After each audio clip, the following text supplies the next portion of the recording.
오늘은 빌립보서 2장 1절부터는 말씀을 가지고 은혜를 나누겠습니다. 우리 2장 1절을 다 같이 읽으십시다. 그러므로 그리스도 안에 무슨 권면이나 사랑의 무슨 위로나 성령의 무슨 교제나 긍휼이나 자비가 있거든. 우리가 예수 그리스도 안에 들어오면 하나님께로부터 받은 축복이 있습니다. 예수 그리스도 밖에서는 도저히 상상할 수 없는 하나님 안에 들어와서 얻은 축복이 있지요. 더구나 우리 여의도 순복음 교인들은 오중 복음으로 옷 입고 삼중 축복으로 두루마기를 걸치고 사중 신분의 메달을 달았습니다. 그 하나님 믿기 전에는 절대로 이런 것이 있는 줄 몰랐습니다. 용서와 의가 있고 거룩함과 성령 충만이 있고 치료와 건강이 있고 아브라함의 축복과 형통이 있고 부활과 영생과 천국이 있는 줄 몰랐습니다. 이것을 우리가 옷 입었으니 우리의 자화성이 달라지고 정체성이 확립되었습니다. 거기에다가 다 두루마기를 걸쳤지 않습니까? 영혼이 잘됨 같이 범사에 잘됨에 강건한 두루마기를 걸치고 메달을 달았습니다. 태가신 족속이요 왕같은 재상이요 거룩한 나라요 소외된 백성의 메달을 달았으니 이만하면 굉장히 큰 은혜를 받는 것입니다.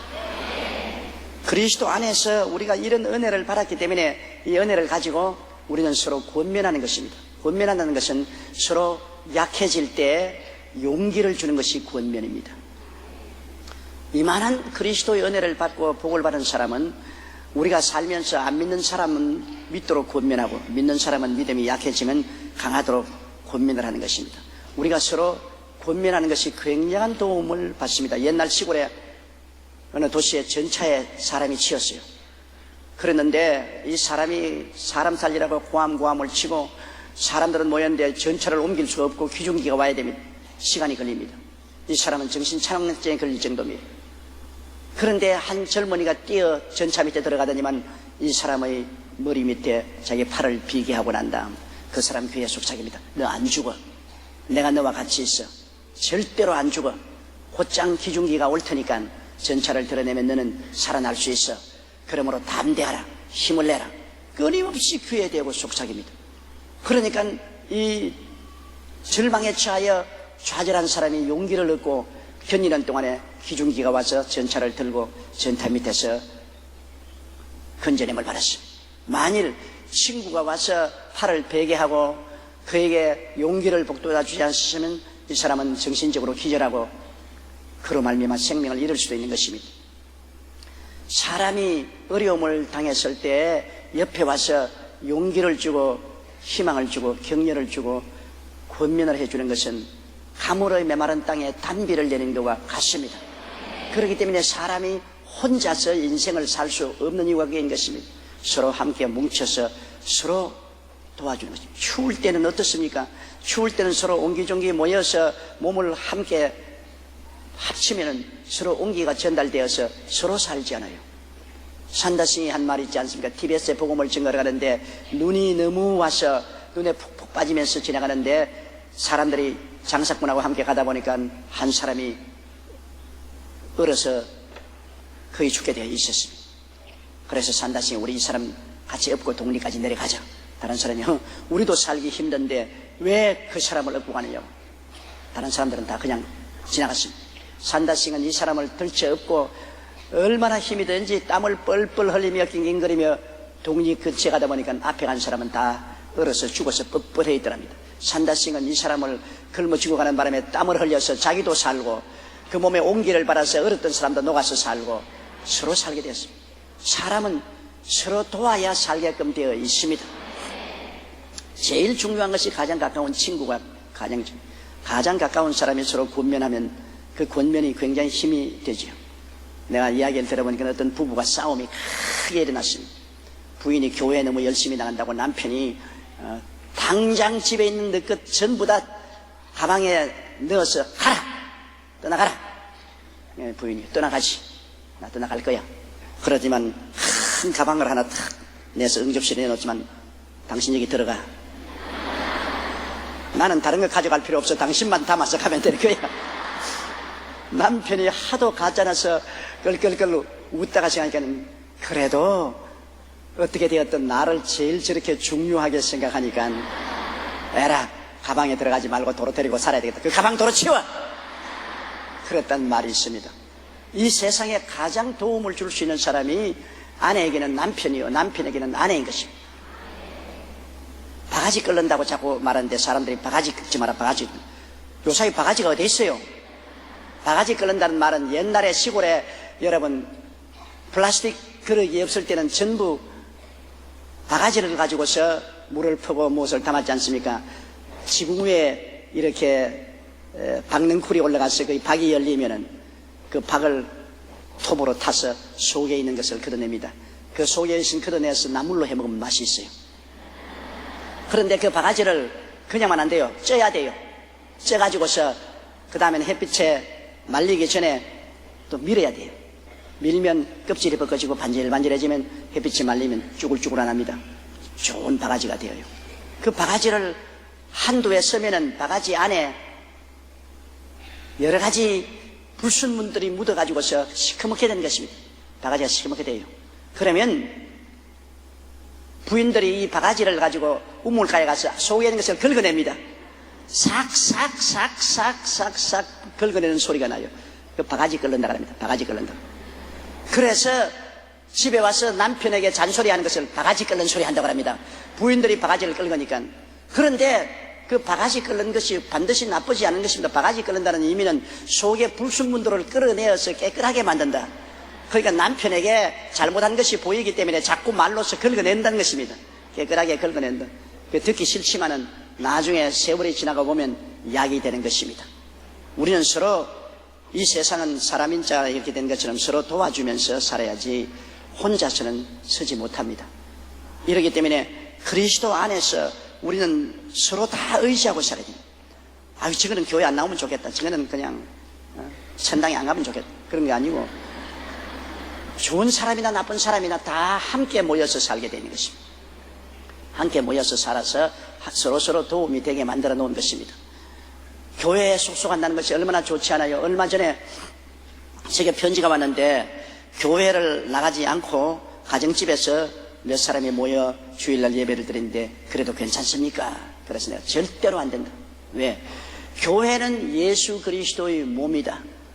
예수 그리스도의 몸 속에 우리 지체로서 가지가 되어서 붙어서 다 그리스도의 은혜 가운데서 서로 의지하면서 사는 것이 교회지. 교회를 떠나서 교회가 싫다고 가정 예배를 드린다고 가정에 모여서 서로 있으면 몸에서 떨어진 가지들이 있는 것입니다. 교회가 몸인데 몸에서 떨어진 가지들은 얼마 있지 않아요? 말라버리고 비틀어지고 생명을 잃어버리게 되는 것입니다. 좋든 하란전 교회는 예수 그리스도의 몸입니다. 몸에 우리가 붙어 있어서 서로 권면하고 위로하고 힘을 주는 것입니다.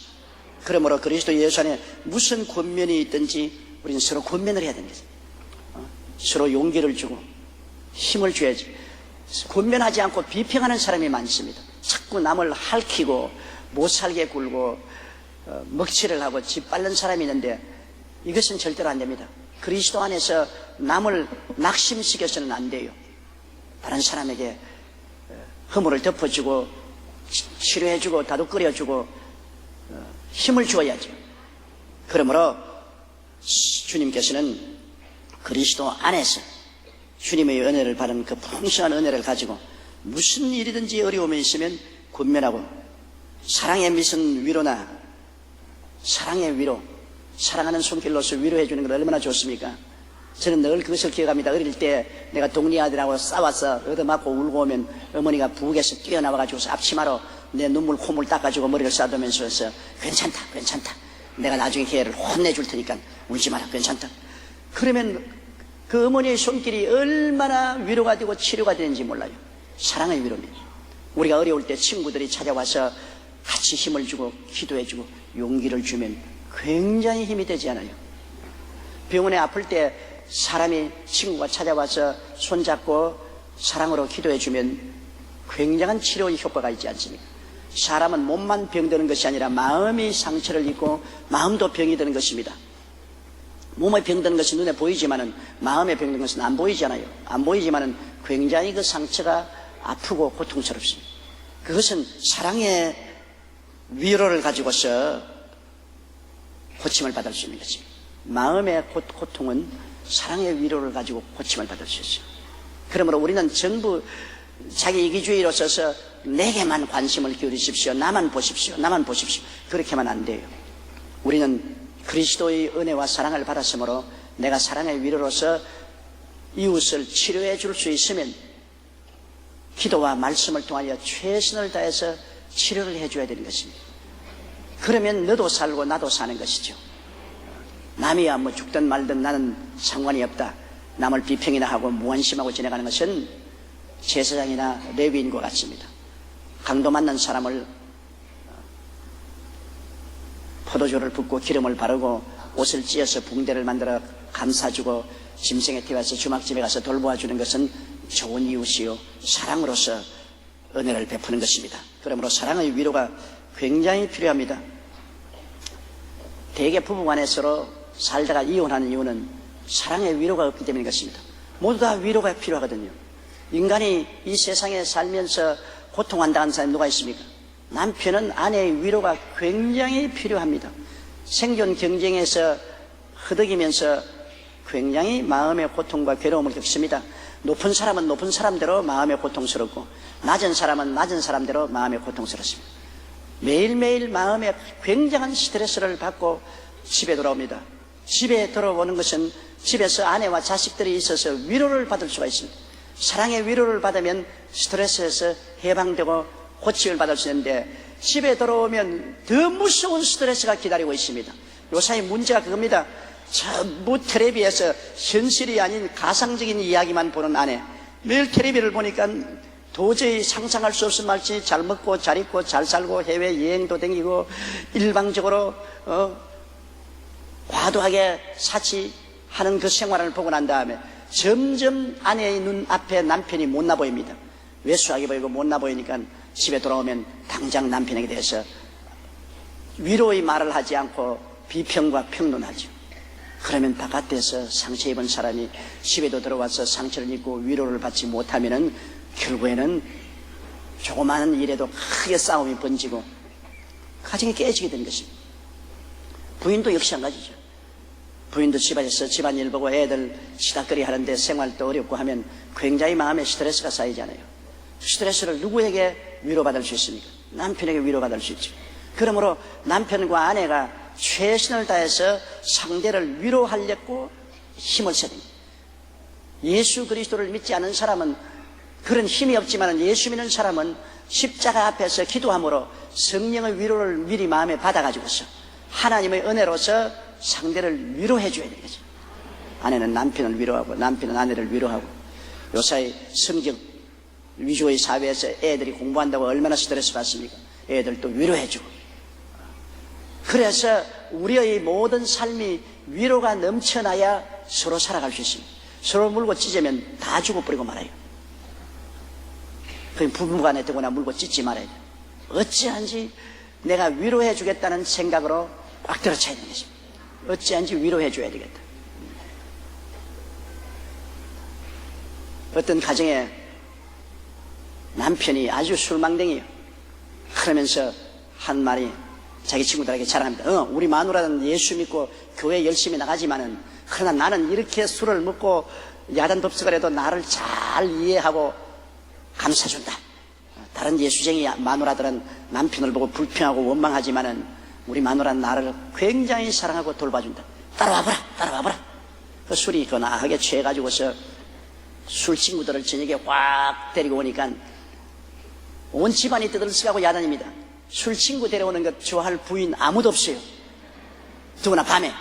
그런데 술 친구들이 와 하고 이 친구를 따르는 이 친구 집에 와서 여보 이게 우리 술 먹고 왔는데 출출하니까 먹을 것 좀 준비해 와.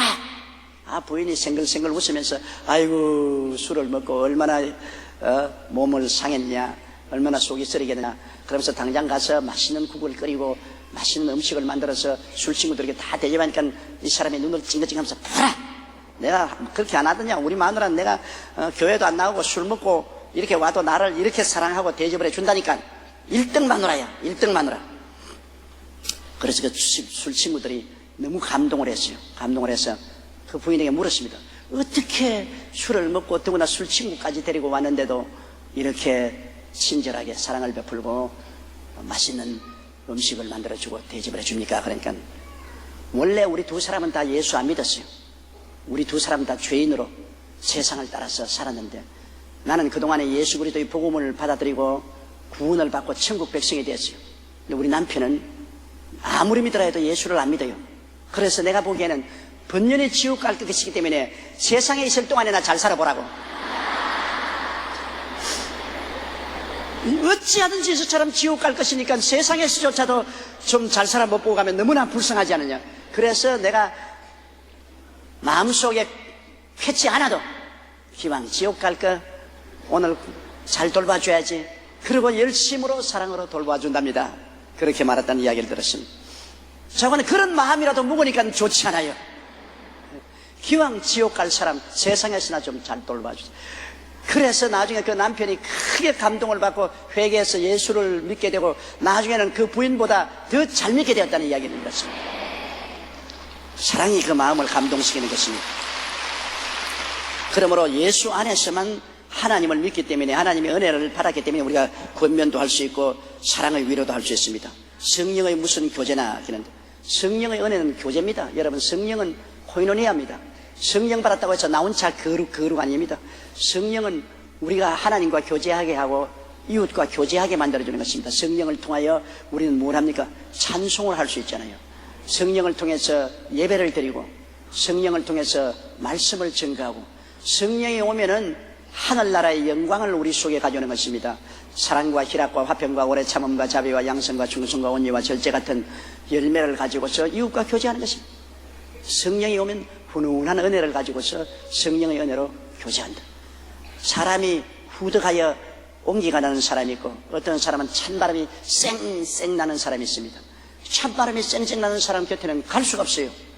너무나 차기 때문에. 그러나 뜨뜻하고 후덕한 사람 곁에는 사람들이 많이 모이지 않습니까? 성령은 하나님의 은혜의 영이기 때문에 하나님의 은혜와 사랑으로 훈훈하게 사람을 만들어주는 것입니다. 은혜를 받으면 부드러워져야 돼요. 은혜를 받고도 안 부드러워지면 소용이 없어요. 여러분 은혜 받으면 손도 다 부드러워져요. 몸도 부드러워져요. 얼굴도 만지면 보들보들해져요. 근데 저는 늘 체험합니다. 제가 기도를 많이 하고 성령이 충만하면 희한하게 손이 보들보들하고 몸도 나긋나긋하고 얼굴을 만지면 얼굴 피부가 보들보들하고 그러나 은혜가 없이 마음속에 심술이 들어오면 손도 뻣뻣해지고 몸도 뻣뻣해지고 얼굴도 아주 긴장되어서 보기 싫고 그래요. 그러므로 죽은 시체를 보면 알잖아요. 예수 믿고 은혜 받은 사람은 죽고 난 다음에 수의를 입힐 때 나긋나긋해요. 나는 수의를 많이 입혀봤기 때문에 알아요. 옛날에 불광동과 서대문 초기에는 우리 한국 사회가 너무 가난했기 때문에 죽은 시체를 수의를 입히고 염을 하는 것은 최자실 목사님하고 나의 전문 직업입니다. 우리 아니면 아무도 해줄 데가 없어요. 그래서 제가 해보면 은혜 받은 사람은요 그렇게 나긋나긋 할 수가 없어요. 손 벌려 그러면 손 싹,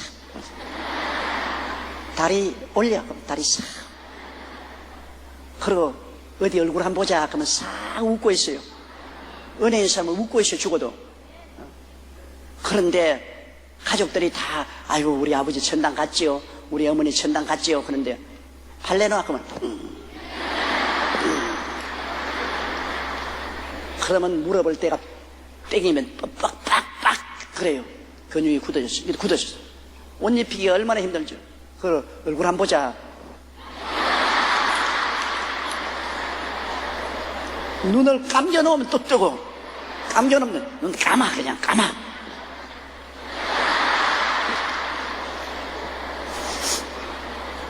왜? 은혜가 없으니까. 하나님의 은혜 속에서 그리스도의 영광을 바라보니까 나긋나긋하지만은 예수 믿지 않고 은혜가 없으니까 죽음의 공포에 마귀의 협박에 얼마나 굳어졌던지 손도 몸도 다 굳어져 있어요. 은혜란 우리를 부드럽게 하는 것입니다. 성령 받았다고 하면서 고함 꽥꽥 지르고 사람들에게 완악하게 대하면 그 성령 받은 거 아닙니다. 그건 사탄을 받았죠. 성령 받은 거 아닙니다. 성령 받으면 부드러워집니다. 마음도 몸도 생활도 부드러워지는 것입니다. 부드럽지 않으면 안 돼요. 하나님은 부드러운 하나님이십니다. 예수님은 부드러운 주님이십니다. 성령은 부드러운 영인 것입니다. 은혜를 받으면 부드러워져야 됩니다. 그러므로 성령 안에서 우리가 교통한다는 것은 성령이 오시면 우리가 서로 다 부드러워져서 용서하고 덮어주고 치료해주고 돌봐주는 부드러운 손길이에요. 우리가 주님 안에서 모두 다 성령 충만하여 성령의 교통 가운데 부드러운 그런 은혜가 넘쳐야 돼요. 그 다음 긍휼이나 자비가 있거든 했는데, 긍휼과 자비라는 것은 여러분, 사랑은 허다한 허물을 덮는다고. 모두 긍휼과 자비는 덮어주고 치료해주고 그리고 씻어주고 주스려줍니다. 나는 긍휼과 자비라고 말만 하면 늘 우리 할머니 생각이 나요. 저는 어릴 때 우리 할머니 품에 안겨서 자랐습니다. 지금도 내가 머릿속에 잊을 수 없어요. 우리 할머니 쭉쭉한 젖 늘 빨고 그 젖 만지고, 그 할머님께서 늘 자기 젊은 저를 팔에 누이고 덩어리를 탁탁 엉덩이를 두들기면서 아이고 내 새끼야. 그 말이 얼마나 마음에 좋던지 몰라요. 내가 속으로 그때 생각을, 내가 할머니 새끼지. 맞았어. 내가 할머니 새끼야. 우리 아이고 내 새끼야. 그러고 나를 품어주고 머리를 쓰다듬어 주면 그 하나 할머님의 그 자비와 긍휼이 마음속에 전율했습니다. 그래서 할머니가 좋았어요. 할머니는 자비와 긍휼을 베풀어준다. 내가 어려움을 당하면 할머니는 무조건 하고 내 편을 들어주고 나를 품어주고 나에게 자비와 긍휼을 베풀어 주었다. 그래서 우리 할머니 천국 간 지가 아득한 옛날인데도 불구하고 지금도 늘 할머니가 머릿속에 생각이 나거든. 그 왜냐? 그 자비와 긍휼, 인생이란 것은 다 자비와 긍휼 없이는 살지 못해요. 왜? 허물투성인데, 허물투성인 인생을 허물지다고 자꾸 허물을 벗기면 못 살아나요. 절대로 허물을 자꾸 벗기면 못 살아나요. 사람을 상시 입은 것을 자꾸 핥히면 죽지 않아요. 먼지 묻은 사람이 자꾸 더 먼지를 칠하면 안 되고요. 그러므로 자비와 긍휼을 베풀어야 됩니다. 여러분, 어린애기 낳아서 보세요. 어린애가 빨간 핏덩어리가 하는 것이 뭡니까? 내 온 사지를 움직입니다. 왜 빨간 핏덩어리가 움직이냐? 잘한다고요. 세포 분열한다고. 가만히 있지를 못해. 그리고 늘 칭얼거리고, 그리고 칭얼거리고 지도 때도 없이 자꾸 먹여달라고 합니다. 이건 우유통을 가지고 먹여도 또 달라고 하고, 먹여도 또 달라고 하고, 먹여도 또 달라고 하고. 그리고 또 똥 싸고 오줌 싸면 똥 치워줘야 되고, 오줌 다 치워줘야 되고, 깨끗하게 해줘야 되고. 이 핏덩어리 허물투성입니다. 찡얼거리지요. 그리고 자꾸 젖 달라 그러지요. 또 오줌 누지요. 또 똥 싸지요. 그러면 그 어린애를 어떻게 키웁니까? 자비와 긍휼이 있어야 키우는 것입니다. 자비는 불쌍히 여기고 긍휼은 도와주는 손길입니다. 자비와 긍휼로 칭얼거리면 또 안아주고, 또 배고프다만 먹여주고, 또 똥 싸면 똥 치워주고, 오줌 싸면 또 깨끗이 닦아주고, 또 목욕시켜서 보송보송하게 해주고, 온갖 자비와 긍휼을 다 베풀어야 어린아이가 살아납니다. 어른이 되어도 우리는 서로 자비와 긍휼이 필요합니다. 자비와 긍휼이 있으면은 우리가 생기를 얻고 살아갈 수 있지만은 자꾸 왕따를 해가지고서 허물을 들추어내고 상처를 입히고 먹칠을 하면 못 살지요. 우리가 학교에 가도 어린아이들이 왕따를 당하면 못 살잖아요. 제일 무서운 것이 왕따입니다. 왕따는 사람을 죽게 만드는 것입니다. 그런데 자비와 긍휼은 못난 사람일수록 더 불쌍히 여기고 사랑하고 돌보아주는 이 자비와 긍휼이 있어야 하는 것입니다. 우리 주님의 사랑이란 자비와 긍휼 아닙니까? 우리 주님이 십자가에서 몸짓고 피 흘려 죽으신 것은 가장 낮고 천하고 못난 우리들을 위해서 그렇게 하신 것입니다. 주님이 학식 있고 돈 있고 잘나고 훌륭한 사람을 위해서만 십자가에 못 박인 것 아닙니다. 주님이 왜 베들레헴의 마구간에 태어났습니까? 그것은 홈레스들을 위해서라도 주님이 삶에 동참하겠다는 의지를 보여주신 것입니다. 집도 절도 없는 사람들도 주님은 친구가 될 수 있다. 주님이 같이 주님도 그 처지에 있었습니다. 그리고 주님은 만왕의 왕 만주의 주님, 주님보다 높은 분 누가 계십니까? 주님은 가장 높은 분으로부터 시작해서 가장 낮고 천한 사람들과 같이 하는 친구가 되는 것입니다. 그래서 주님은 높은 사람에게도 자비와 긍휼을, 낮고 천한 사람에게도 자비와 긍휼을 베푸시는 하나님이신 것입니다. 주님이 우리에게 자비와 긍휼을 안 베풀어주면 살아날 한 사람도 없습니다. 주님이 율법으로 우리를 다스렸으면 여러분 이 자리에 앉아있을 사람 아무도 없어요.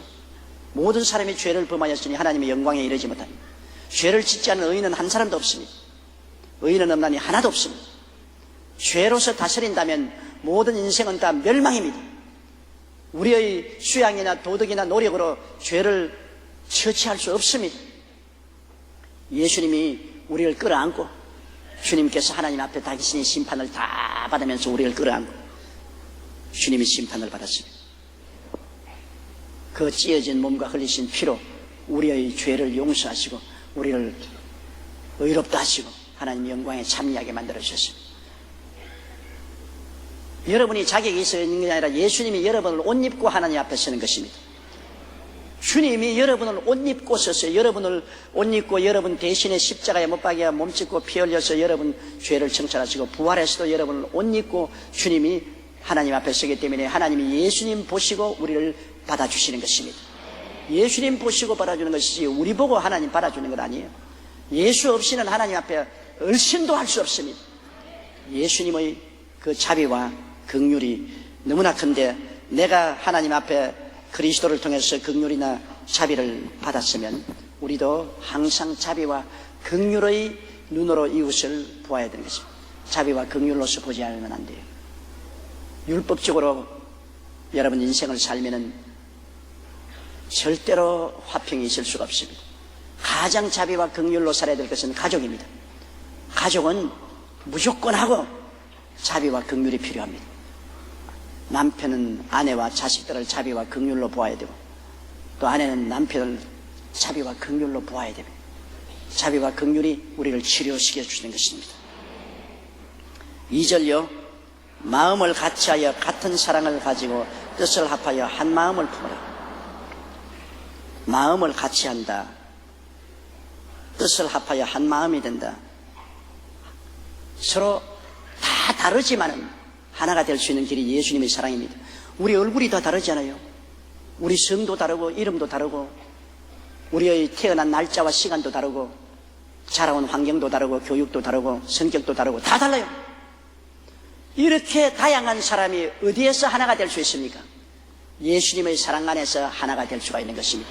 똑같은 예수 그리스도를 믿고 똑같은 예수의 사랑을 받고 똑같은 예수의 은혜 속에 있기 때문에 그 안에서 우리가 일체점을 발견하는 것입니다. 우리 다 함께 찬송 부르잖아요. 예수 그리스도 이름으로 함께 찬송 부를 때 그때 뭘 느끼느냐? 일체감을 느끼는 것입니다.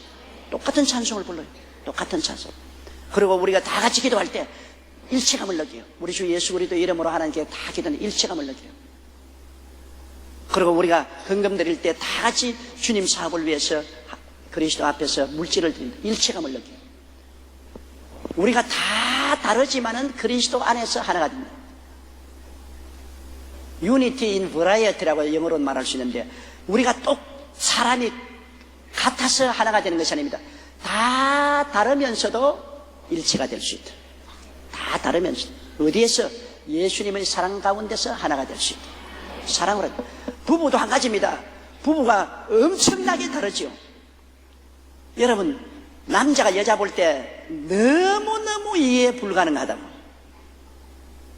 지금 세상에 태어나서 이제는 금년도에 와서 한국 나이로 70이 되지만은 70년 동안 목회하면서 우리 여자 성도들을 바라봤지만 아직 모르겠어요. 여성도를 도저히 여자의 성품을 알 수가 없어요. 왜? 남자의 성품하고 너무나 다릅니다. 생각하는 것이나 느끼는 것이나 기대하는 것이나 너무나 달라요. 또 여성도들도 남자를 이해할 수 없어요. 오랫동안 남편하고 같이 살고 아들들하고 같이 살아도 정확히 모릅니다. 그만큼 달라요. 남편과 아내는 너무나 달라요. 그렇기 때문에 외국 여자는 뭐 화성에서 오고 남자는 수성에서 왔다 그러는데 완전히 다른 세상에 살고 있어요. 그런데 이런 다른 사람이 어떻게 다른 두 사람이 하나가 됐습니까? 결혼 생활에 하나가 될 수 있는 유일한 조건은 사랑입니다. 사랑이 아니면 절대로 하나가 될 수 없어요. 왜? 성격이 다르고 생리학적으로 다르고 생각이 다르고 감정이 다르고 다 다른데 그 다른 것이 사랑의 애교풀로서 딱 붙어 있는데 이제 가장 문제가 그 사랑이 3년만 가면은 끝장이 난다 그 말인 것입니다. 그것도 오래 가는 거죠. 3년만 지나면은 마음에 애틋하던 그 마음의 감정과 사랑이 사라져버려요. 이제 서로 쳐다봐도 엔돌핀도 안 생기고, 그죠? 너는 너고 나는 나구나. 그렇게 하니까 둘이가 자꾸 떨어져 나가려고 하죠. 서로 감정적으로 떨어져 나가고, 생각이 떨어져 나가고, 서로 자꾸 다투게 되고. 그래서 결국에 사는 것은 뭐냐? 자식들 때문에 같이 산다는 말 많이 들어요. 내가 당장 떠날 것이로되 자식 때문에 떠날 수가 없다. 그래서 자식 자랄 때까지 자식이 묶는 줄이 되어서 같이 살다가 자식이 다 떠나면 노년 이혼이 요사이에 얼마나 많습니까? 50, 60이 돼서 이혼하는 사람 많아요. 왜? 처음에는 사랑으로 묶였다가 그거 사라지니 자식으로 묶였다가 그거 사라지니까 뭐 이제 빠이빠이 하자. 너나 나나 뭐 서로 고생시킬 것 없다. 그러나 우리 예수 믿는 사람의 위대한 점은 육신의 사랑으로 묶이고 가족의 자녀라는 인연으로 묶이고 하는 것보다 더 이상적인 것은 예수의 사랑으로 묶인다는 것입니다. 예수의 사랑. 거기에서 하나가 될 수 있는 것입니다. 너도 예수 믿고 나도 예수 믿고 너 하나님 내 하나님 너 구주 내 구주 우리 주 예수 그리스도 안에서 우리가 하나가 돼. 그럼 예수 그리스도 아는 사람 예수님은 원수라도 사랑하라 그랬는데 내 이웃을 내 몸같이 사랑하라 그랬는데 가장 가까운 부부간에 사랑 못하면 어떻게 되겠습니까? 그러므로 정말 하나가 될 수 있는 것은 영원히 변치 않은 예수 그리스도의 사랑 안에서 하나가 되는 것입니다.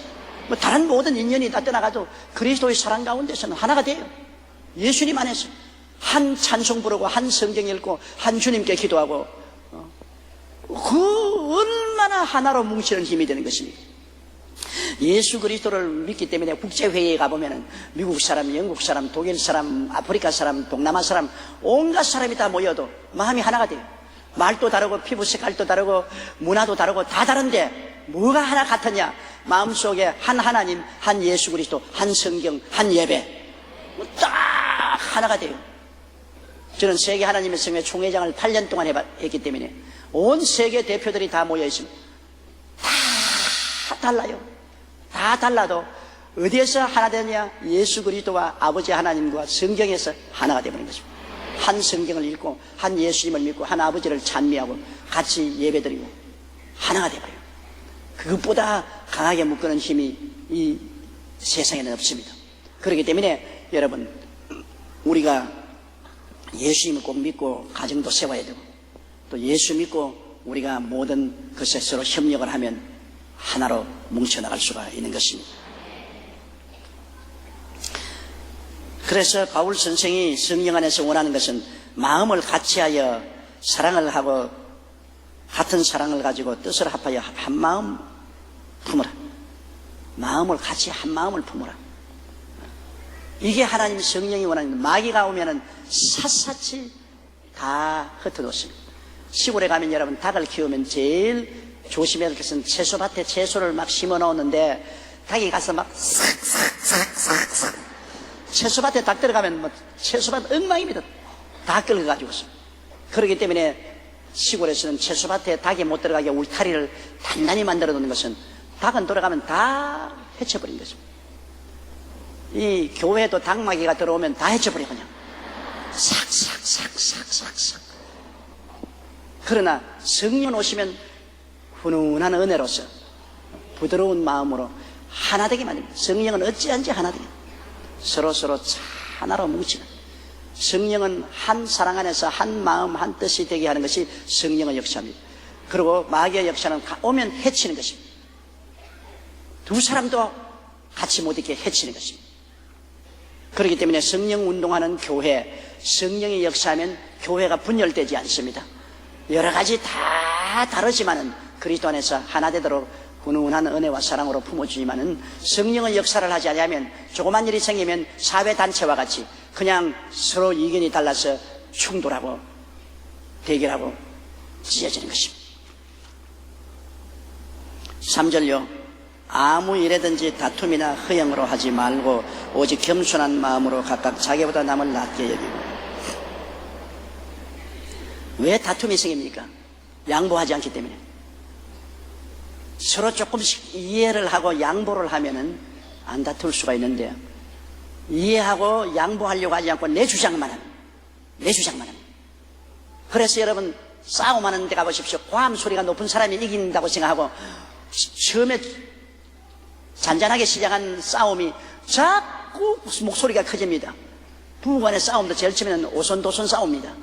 소곤소곤 싸우다가 그 말이 자꾸 커지는 것은 자기 주장만 하니까, 다른 사람의 들을 여가 없이 자기 주장을 하고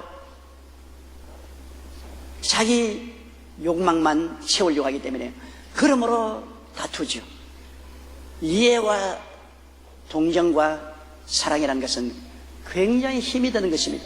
그래도 우리가 하나가 되어 살려면 다툼이나 허영으로 하지 말아야 됩니다. 허영이라는 것은 자기의 분수를 뛰어넘어 자기가 잘난 체 하는 것이 허영입니다. 속은 없으면서 자기를 분수를 뛰어넘어 잘난 체 한다. 그런데 점점 은혜를 받으면 받을수록 허영이 사라집니다. 자기 실체가 돌아옵니다. 나 같은 죄인 살리신 그 은혜 놀라워 할렐루야, 주님께 감사와 예배를 드리고 겸손해지는 것입니다. 이 다툼은 서로 상대방을 이해하고 상대방의 의견에 내가 어느 정도 양보하지 아니하면 끝이 없어요. 요사이 우리 사회에 보수나 진보의 다툼이라는 게 있지 않습니까? 그래서 진보 측에서는 보수 측을 보고 수구 꼴통이라고 말하고, 또 보수 측은 진보를 또 다른 욕으로 하고, 이래서 서로 다툽니다. 이해가 안 돼요. 그 이해가 안 되는 이유가 있습니다. 제가 어느 글을 읽어보니까 제2차 대전 때 독일에 가서 전쟁을 한 미국 병사가 이제 나이 많이 늙어서 자기가 옛날에 싸웠던 독일에 관광을 가겠다고 자기 부인 데리고 지도책 하나 들고서 와서 길을 잃어버렸습니다. 길을 헤매다가 나중에 거의 그냥 추워서 죽을 뻔당했습니다. 그래서 경찰서를 찾아 들어가서, 아니 독일에 왜 이 지도자로 독일이 돼 있지 않고 이렇게 엉터리가 돼 있냐고. 그러니까 경찰서장이 지도 한번 봅시다. 지도를 보여주니까 이거 2차 대전 때 지도예요.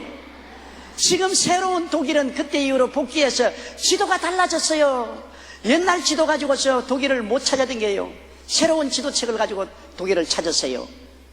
그래서 그분이 지도책을 바꾸어 나가니까 비로소 길을 잘 알 수 있더라는 글을 읽어보았습니다.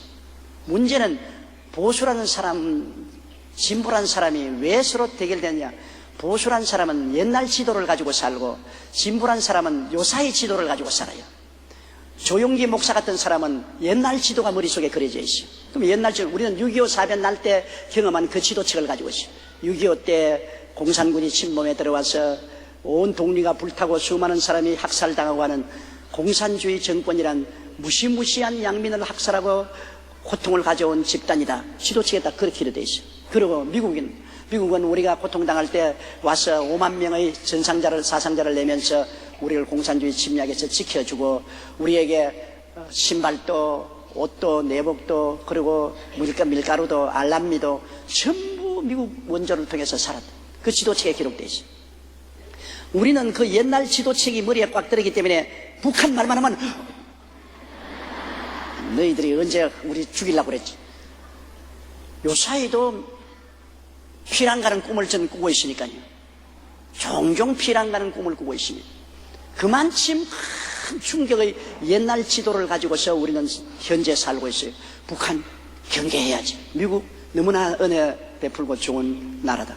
그런데 이제 요사이 태어난 애들은 지도가 달라요. 왜 다르냐? 전쟁을 해본 적이 없어요. 북한이 쳐들어와서 양민을 학살하고 도시를 파괴하고 우리 국민 전체가 가장 처참한 고통을 당한 그런 기억이 없어요. 그럼 북한은 뭐냐? 젊은 사람들의 지도층에는 우리 같은 동포다. 우리 서로 얼싸안고 서로 한 민족이 되고 한 동포애로서 살아갈 수 있다. 위협이 없다. 보안법 같은 거 철폐해야 된다. 왜 북한이 위협이냐? 우리 동족인데. 그러므로 북한은 그걸 안 해도 좋다. 지도책에 그렇게 기억되어 있어요. 옛날 지도가 없으니까. 그리고 미국이 뭐 우리하고 무슨 상관이냐? 우리가 대등한 입장에서 줄 것은 주고 받을 것은 받고 그렇게 하지 미국에 뭘 굽신거릴 필요가 되냐? 미국보다도 북한이 우리 동포니까 더 가깝지. 새 지도책입니다. 근데 우리 노인들은 옛날 지도책 가지고 자꾸 살고 있어요. 옛날 지도책 가지고. 그러니 가는 곳마다 북한 때려 죽일 놈들. 저 정권 지금 무너져야 된다. 미국, 좋은 미국, 은혜를 베푼 미국. 그 지도를 벗어나지를 못해요. 여기 딱 박혀 있으니까. 젊은 사람들 우리 보면 저런 보수 꼴통 보아라. 저 옛날 지도책 가지고서 돌아다니고 있다. 젊은 사람들은 우린 새 지도 가지고 있다. 북한은 위협이 아니다. 보안법 같은 거 필요 없다. 한 동포로서 얼싸안고 같이 우리가 살아나갈 수 있다. 미국, 우리는 외국인 아니야. 동포가 더 가깝지 외국인이 가깝냐? 미국, 우리는 미국에 뭐 옷 원조 받은 적도 없고 우리는 밀가루 받아 먹어 알랑미 얻어 먹은 적도 없다. 우리 당당히 무역에서 돈 벌어서 산다. 세상이 달라졌어요. 그럼 어떻게 할 것입니까? 옛날 지도 가진 사람은 새 지도를 받아서 공부를 하고 새 지도 가진 사람은 옛날 지도 가진 사람 지도도 좀 들여다보고 옛날에는 이런 지도를 가지고 살았구나. 그래서 조금씩 양보하고 이해하면 다툼을 면할 수가 있는 것입니다. 여러분, 보수에는 꼴통이라는 저가 진보의 왕초라는 강훈영 목사하고 CBS에서 대화할 때 우리 싸웠습니까? 안 싸웠어요. 왜? 나는 강훈영 목사님 이해하고 강훈영 목사님 날 이해하고 서로 대화해서 조금씩 이해하고 양보하니까 아주 멋있게 손잡고 나갔잖아요. 서로 이해해야 되는 것입니다. 우리 같은 나이 먹은 사람의 지도책을 하루 만에 못 바꿉니다. 왜? 우리는 그 삶을 살아왔기 때문에 북한에 대한 건 미국에 대한 우리의 지도가 분명하게 그려져 있는데 그 시대를 우리가 무시하고 살 수가 없습니다. 그러므로 우리는 그 지도를 가지고 있으면서도 새로운 지도를 가지고 있는 젊은이들을 이해해야 돼요. 젊은 사람들. 우리와 같은 과거의 경험을 가지 않은 그들에게 우리를 무조건 하고 어린아이들 삼척동자같이 아무것도 모르면서 무슨 큰 소리냐 그렇게 하면 안 돼요. 젊은 시대는 오늘날 그들이 사는 새로운 지도가 있어요. 그걸 우리가 받아들여야 돼요. 우리도 최대한도로 이해를 해야 돼요. 그리고 동정하고 해야 돼요. 그리고 젊은 세대는 이 옛날 지도 가진 사람을 자꾸 욕하지 말고 이해를 해줘야 돼요. 옛날에 이 지도 가고 산다고 얼마나 고생했뇨. 그러니까 불쌍히 여기고 이해를 해줘야 돼요.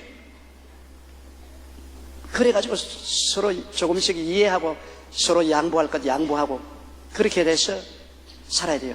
흑백의 주장만 하면 안 돼요. 까만 편에 쓴 사람과 흰 편에 쓴 사람이 흰 편에 쓴 사람 너는 까만 놈 아니가 까만 놈 나쁜 놈 까만 놈 또 까만 놈은 흰 놈 저거 나쁜 놈 그러지 말고 검지도 않고 희지도 아닌 회색 지대가 있어야 돼요. 이해와 타협에는 회색 지대가 있어야 돼요. 우리 한국에는 회색 지대가 없어요. 노동자면 노동자, 사용자면 사용자 딱 대결하는 거지. 전라도, 경상도 딱 대결하고 노인 젊은이 딱 대결하고 부자 가난한 사람 딱 대결하고 그렇게 하면은 못 살아가죠. 회색지대가 있어야죠. 회색지대가 서로 이해하고 동정하는 것이 분쟁을 거치는 것입니다. 이 분쟁이 있으면 다툼이나 허영이 있으면 상처투성입니다. 절대로 하나가 되지 못해요. 서로 손잡고 나갈 수가 없어요. 진보는 앞서 서고 보수는 뒤에 따르고 앞에서 끌어주고 뒤에서 밀어주면서 이렇게 나가야죠. 나보고 보수하지만 나는 진보적 보수지 보수 꼴통은 아닙니다. 나는 기득권을 유지하기 위해서 발버둥치는 사람은 절대 아닙니다. 우리는 옛날에 살았으면 옛날에 살았는 것 좋은 것은 우리가 유지를 하자 그 말인 것입니다. 미풍양속은 다 버리지 말고 옛날 것은 유지를 하자. 요사이 젊은이들은 효도하는 것 필요 없다 그러는데 그런 것 버리지면 안 된다. 우리가 인생을 살면서 자식들은 부모에게 효도해야 된다. 효도가 그 뭐냐? 이제 개인주의 사회에서 그렇게 되면 안 된다. 아무리 진보라 해도 그건 안 된다. 옛날의 미풍양속은 지키면서 그러면서 우리는 자꾸 변화를 가져오고 개혁을 하면서 살아나가죠. 그게 내 주장입니다. 그래서 우리 대한민국도 우리가 개혁을 하지 말자는 건 아닙니다. 보안법도 젊은 사람들이 싫어하니까 젊은 사람들은 또 싫어할 수밖에 없는 것이 공산주의를 체험하지 못하기 때문에 보안법을 저는 사람이 폐지하자 그러니까 우리도 폐지해요. 노인들도.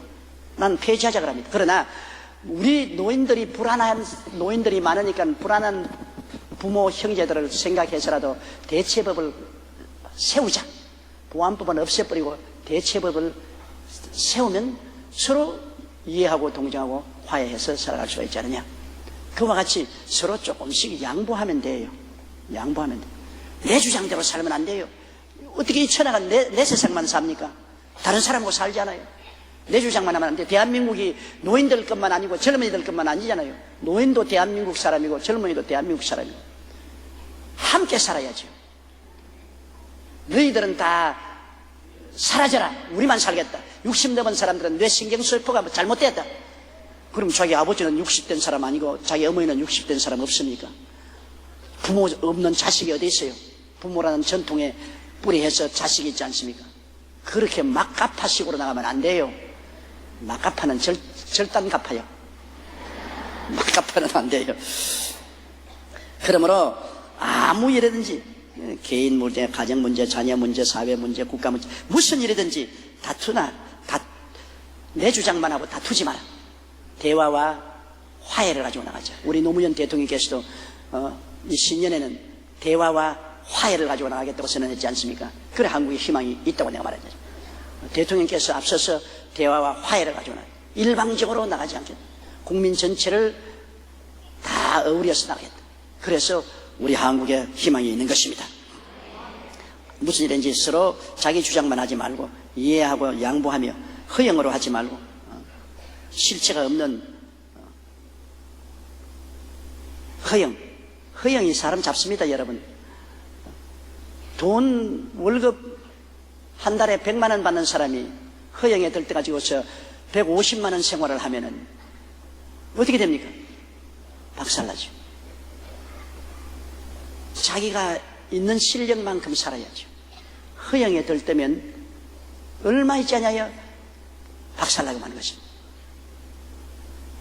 못났는데도 잘난 척하고 없는데도 있는 척하고 모르면서도 아는 척하고 그게 허영이 오래 갑니까? 나중에 갑질이 다 벗겨지고 실상이 드러나게 되는 것입니다. 그러므로 다투지 말고 허영으로 의시되지 말고 겸손한 마음으로 각각 자기보다 남을 낮게 여기고 남을 낮게 여기라는 것은 남을 존경하라 그 말인 것입니다.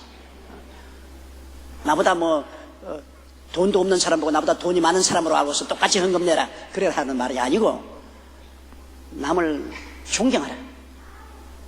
존경심은 누구든지 존경할 수 있습니다. 우리가 나가서 저 길거리에 있는 거지도 존경할 수 있습니다. 왜? 인간으로서 존경하는 것입니다. 사람으로서 존경할 수 있습니다. 서로 존경하라. 그리고 4절요. 각각 자기 일을 돌아볼 뿐더러 또한 각각 다른 사람들의 일을 돌아보아 나의 기쁨을 충만케 하라. 남의 일에 간섭하라는 것이 아니고 자기 일을 충실하고 열심히 할 뿐 아니라 다른 사람의 일도 도와주라. 간섭하라는 건 아닙니다. 간섭은 참 괴로워요. 남 하는 일에 일일이 달라들어서 자꾸 간섭을 하고 잔소리하면 일을 할 수가 없어요. 도와줘야 돼요. 내 할 일을 내가 충실히 하고 그러고 난 다음에 남도 성공할 수 있도록 돌봐준다. 인생의 가장 위대한 것은 남을 성공시키는 일인 것입니다. 남을 실패시키는 것이 아니라 내가 충실히 살아가면서 남도 행복을 가지고 살아갈 수 있도록 도와준다. 남도 성공하고 살 수 있도록 도와준다.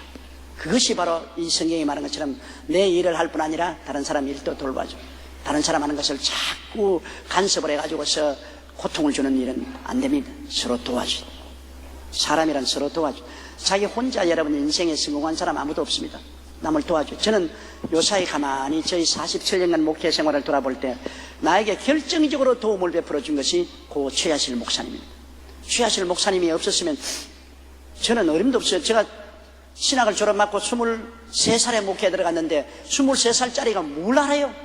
그때 최하실 목사님은 42살이었는데 최 목사님은 그래도 부자로 살아서 부자 남은 거 3년 간다고 금부치도 있고 뭐도 있어서 천막이라도 살 수 있고 나무 깨밭에 새도 낼 수 있고 나는 23살에 신학 졸업하고 아무것도 없었어요. 슬픈 없어. 그리고 아무것도 몰라. 23살짜리가 뭘 압니까? 내가 지금 돌이켜보면 23살짜리가 교회 개척한다고 설교한 자체가 우스워. 인생을 뭘 한다고 내가 그때 설교를 했는지 모르겠어요. 그러므로 제가 불광동에 나가서 깨밭을 빌린 것도 내가 빌린 건 아니에요. 최 목사님이 가서 빼가 빌렸고, 천막은 내가 짊어지고 시장에, 동대문 시장에, 남대문 시장에서 불광동까지 가져갔지만 돈은 최자실 목사님이 냈거든. 그때 5,000원인가 주고서. 그러고 그 천막 치고, 그 다음엔 나는 뭐 죽기 아니면 살기로 열심히 설교를 했죠. 알고 했는지 모르고 했는지도 몰라요. 설교해야 산다고 생각했기 때문에 열심히 기도하고 설교를 했는데, 그 뒤에서 신방을 하고 성도들을 모아오고 뒤를 밀어준 것은 최하실 목사님이 아니었으면 내 혼자 도저히 할 수가 없어요.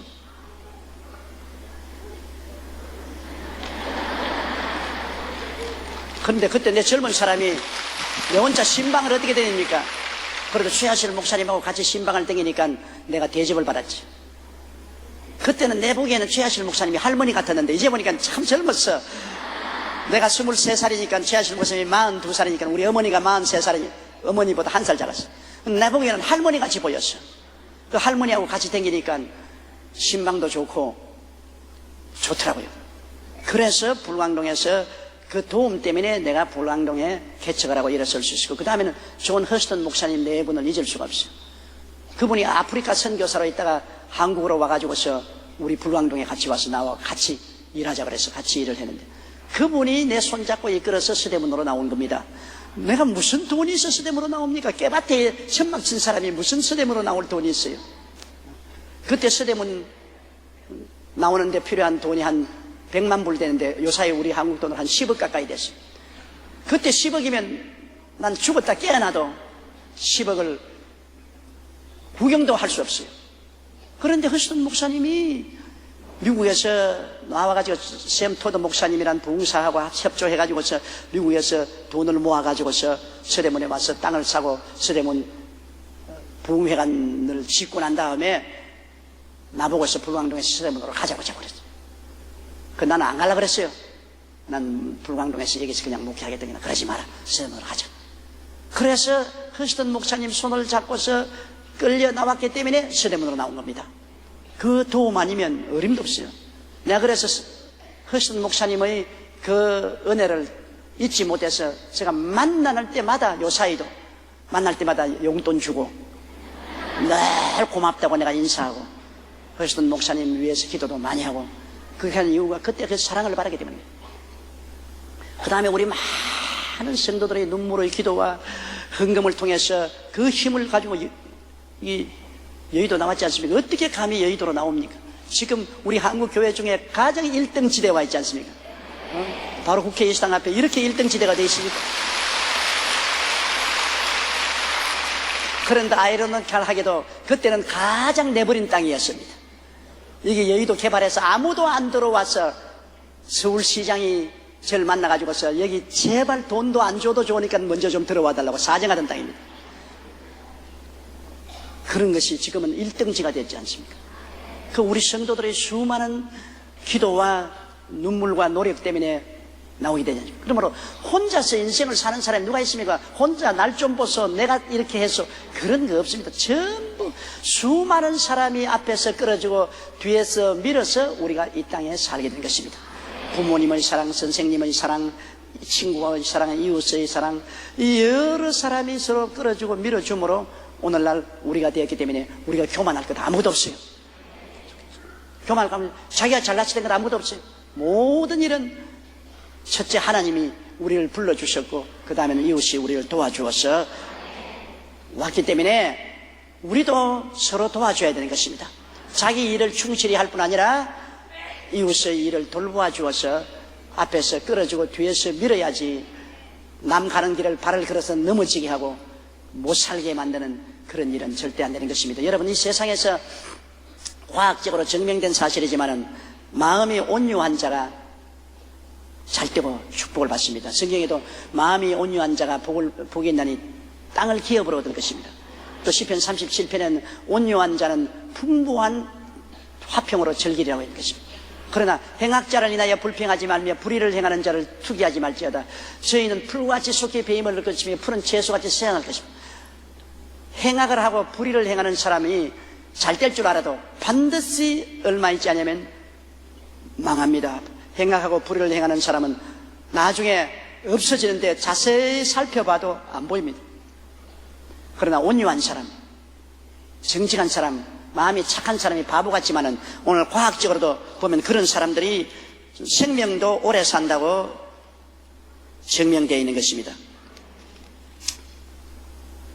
미국의 로스앤젤레스 캘리포니아 대학 리버사이드 대 심리학과 연구진이 10년에 걸쳐 연구 결과를 최근 심리학 저널에 발표했는데 그 내용은 신중하고 양선적이며 허영심이 없고 온유한 사람이 야비하고 이기적이며 남을 이용하는 성격의 사람보다 오래 살 확률이 30%나 높다고 했습니다.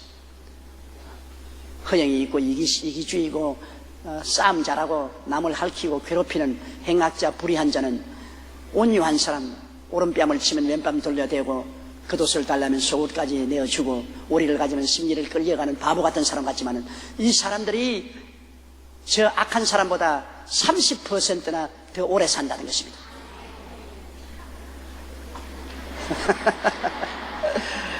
그러므로 성경 말씀 그대로입니다. 온유한 자는 땅을 차지하며 풍부한 화평으로 즐기리로다. 온유한 자가 땅을 차지한다. 땅을 차지한다는 것은 이 땅에서 성공한다는 것입니다. 온유한 자가 성공 못할 것 같지만 언제나 온유한 자가 성공을 해요. 그리고 사나운 사람이 현재 눈앞에 보기에는 득세한 것 같지만 사나운 사람은 한철에 굉장한 같이 풀같이 있지만 시들어지고 채소같이 베어지고 없어지는 것입니다. 그러므로 허영심은 영혼이 열매를 맺지 못한 조화와 같이 우리 삶의 다툼과 허영은 백해무익이라고 나오고 있는 것입니다. 우리가 마음이 온유하고, 그리고 여러분 인생을 살면서 많이 웃어야 돼요. 많이 웃어요. 왜냐, 마음의 즐거움은 양약이라도 마음의 염려는 뼈로 썩게 한다. 그 마음에 즐거워서 많이 웃으면 여러분 몸속에 약공장이 가동을 해요. 막 약공장이 가동을 해서 여러분을 건강하게 만들어요. 뭐 어린아이들은 하루에 500번 웃는데 어른이 되면 40분도 안 웃는다고 합니다. 그러니까 될 수 있으면 많이 웃는 것이 좋아요. 미국의 스탠퍼드 대학의 월리엄 프라이 박사는 웃음의 효과에 대해서 다음과 같이 말을 했어요. 사람이 마음의 기쁨을 가지고 한번 크게 웃을 때 평상시 움직이지 않던 근육 중 230개 이상이 움직인다. 이로 인해 혈액순환이 활발해져 산소와 영양분이 피부 곳곳에 전달되어 피부 노화 방지에 효과가 있다. 사람이 1분 동안 마음껏 웃으면 10분 동안 에어로빅, 조깅, 자전거 탈 때 일어나는 것과 맞는 물리학적, 화학적, 긍정적 변화를 몸에 일으킨다고 말했습니다. 그러므로 성내는 것보다도 웃는 것이 좋죠. 항상 나도 웃고 남을 웃기세요. 집안에서도 남편은 아내를 웃기고 아내는 남편을 웃기세요.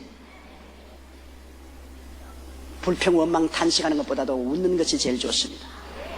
그리고 우리는 서로서로 다 의지해야 살아요. 집안에 노인들도 여러분 필요 없는 쓰레기 때문에가 아닙니다. 노인들은 노인들대로 우리의 삶을 꾸려나가는데 굉장히 도움이 됩니다. 나는 어릴 때 우리 할아버지 할머니가 있었다는 것, 지금 내 심리적으로 굉장히 도움이 되고 유익이 되었습니다. 어린아이들은 할아버지 할머니가 있을 때 굉장히 활달하게 자랄 수 있습니다. 자녀들 교육에 할아버지 할머니의 품이라는 것이 굉장히 좋습니다. 그 할아버지 할머니 고물단지가 아니에요. 할아버지 할머니가 가끔 가다가 집에 찾아오는 거 좋습니다. 요즘 아파트 이름이 길어지잖아요. 거기다 영어까지 넣어서 도저히 아파트 이름을 나도 외우지 못해요. 타임 타워 팰리스, 미켈란 쉐르빌, 아카데미 스위트, 현대 하이페리온, 롯데 캐슬 모닝. 왜 그렇게 길게 서양말로 복잡하게 했습니까? 영어라면 나는 둘째가라면 저도 잘 읽을 수 없어요. 왜 그러냐? 그러니까 부인들이 모여서 말하기를 시어머니 집에 못 찾아오라고 그렇게 했대요.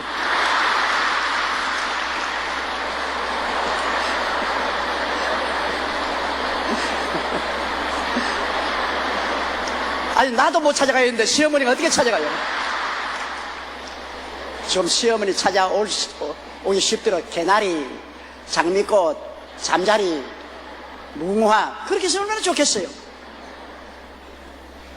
시어머니가 그래도 왔다 갔다 하는 것이 좋다고요. 그래도 집안이 훈훈하고 자녀들이 할아버지, 할머니가 있다는 것이 심리적 굉장히 안정이 되는 것입니다. 우리는 다 하나님이 필요 없는 것 이 세상에 두지 않았었어요.